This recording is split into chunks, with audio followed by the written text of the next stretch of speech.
Hey everyone, welcome to Afterwards. It's good to be back. Let's talk about the session today.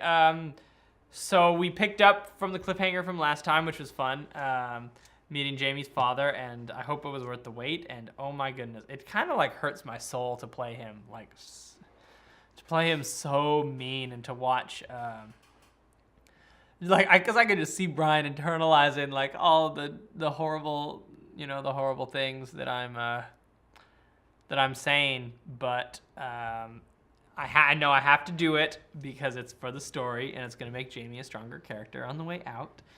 But yeah, so his dad is very, very interesting. He's very mechanical.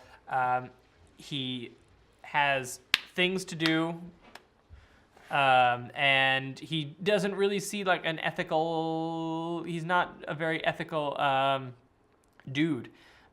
So obviously, like, he birthed Jamie just to try to complete this thing. So Jamie's just a tool. He's like, I almost said this, maybe I'll say it later, but Jamie was like, yeah, we did this. We saved the moon goddess. And he was going to say, like, does the hammer say we built the bench?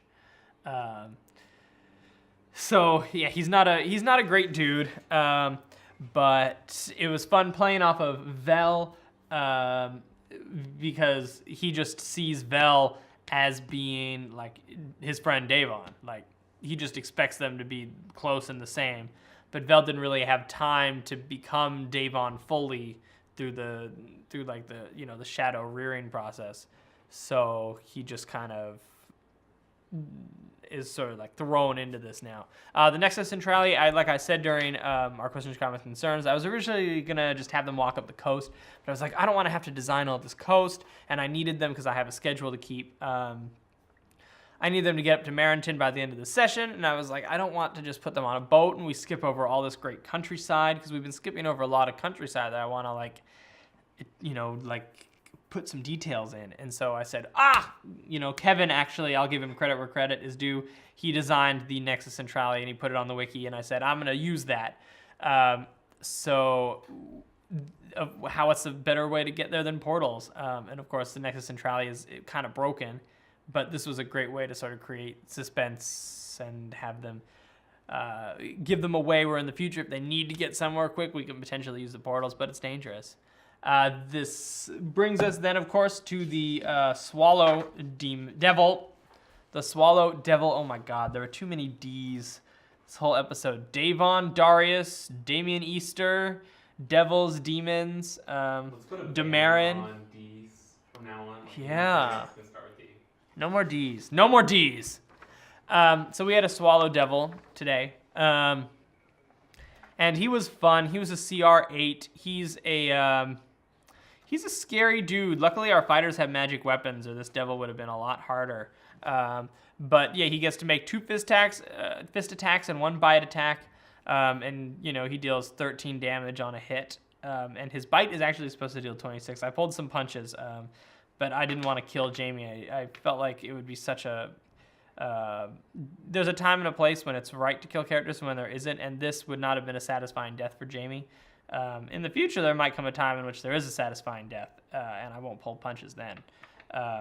But in this case, it would not have been very, very satisfying for anyone for Jamie to die in that moment. So I may have pulled a little bit damage back just because I didn't want him to super die. And he actually wasn't really supposed to be able to come out for swallowing if you take 30 damage while inside. It has to be Jamie inside the Swallow Devil to deal up to 30 damage in order to have him puke out. But I decided that I would rather just have Jamie unconscious out on the floor, because it's kind of just as shitty for him to just keep getting damage without being able to defend himself. And I could sense that would have probably made Brian frustrated rather than dealing damage to try to get out and feel like he has some agency. It would just feel like, kicking him while he's unconscious. And so I let his party members save him by having him get thrown up. Yeah, the fists were fun. I love the barbed hide, which I added, where if they deal damage, they get damage dealt back. This fight actually felt like it was really good. It was balanced. It felt like there was danger. It didn't feel like they blew through him, but it also didn't feel like they were never going to overcome overcome him. Yeah, I loved this. I forgot. Well, I was doing it secretly. He has devils have magic resistance. And of course the Infernal. We've linked him to Kumbhakarna. I was a little heavy-handed in that, but I didn't know how else to do it because I'm building a 5-bad band. Our party is a 5-man band in its organization, so I'm building the anti-party. Each of these monsters over the next few successive weeks are going to be sort of taking an element of our party and expanding it into a devil. So in this case, this was the Rasper monster. So I designed him based off of one of Rasper's very iconic things that he does, which is his ability to unarmed strike and go straight into a grapple. Rasper loves to grapple. And so I built this guy around with that idea that he'll attack things with his fist and then grapple. But then, of course, I wanted to add the swallowing because it was just such a fun dynamic.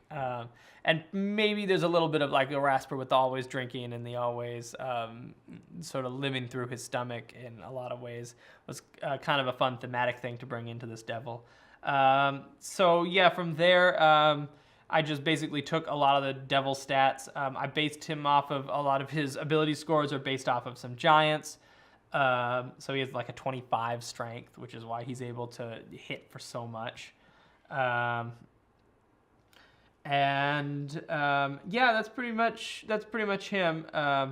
So he's our Rasper. He's the first part of our 5-bad band, which will return later. I'm gonna build these guys up. I'm gonna build up the 5-bad band one at a time, and then we're gonna see them all at once later on.